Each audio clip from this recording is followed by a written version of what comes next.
नमस्कार दोस्तों, ये कहानी है स्वर्ग का अधिकारी। एक व्यक्ति हमेशा पूजा पाठ में लीन रहता था। जब उसकी आयु पूरी हो गई तो वह स्वर्ग पहुंचा। वहां उसे सोने का मुकुट दिया गया। वह मुकुट प्राप्त कर खुश हो गया, किंतु जब उसने दूसरे लोगों के हाथ में हीरे जवाहरात के मुकुट देखे तो उसके आश्चर्य की सीमा न। उसे समझ में नहीं आ रहा था कि आम लोगों को हीरे के मुकुट कैसे दिए गए हैं। उसने इतनी अधिक तपस्या की, तब भी उसे केवल सोने का ही मुकुट दिया गया है। वह जिज्ञासा का समाधान पाने के लिए यमराज के पास गया और उनसे इस भेदभाव का कारण पूछा।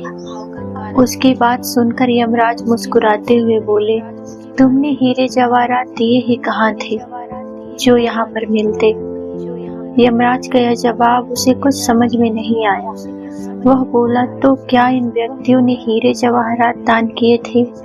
यमराज ने कहा, अरे तुम एक विद्वान संत होकर भी इतना नहीं समझते कि असली हीरे जवाहरात तो वे आंसू है जो किसी की पीड़ा समझकर, किसी के दुख तकलीफ महसूस करके आंखों से गिरते हैं। तुमने तो अपनी आंखों से एक बूंद आंसू कभी गिराया ही नहीं। माना कि तुम ईश्वर की आराधना में अत्यंत सुखी व खुश थे, लेकिन वह तो अकेले तुमने अपने लिए किया। इसमें दूसरों के आंसू पोंछने और उन्हें खुशी देने का कोई उद्देश्य नहीं था। सच्चे मन से ईश्वर की आराधना करने के कारण ही तुम्हें ये सोने का मुकुट मिला है। हीरे जवाहरात का मुकुट केवल उनके लिए है जिन्होंने दूसरों की पीड़ा दूर करने में अपने आंसू बहाए हैं। यमराज की बात समझकर उस व्यक्ति को समझ में आ गया कि मनुष्य का असली कार्य तो जरूरतमंद व सहायक की मदद करना है। दुखी मनुष्य की पीड़ा बांटना ही सच्ची मनुष्यता है।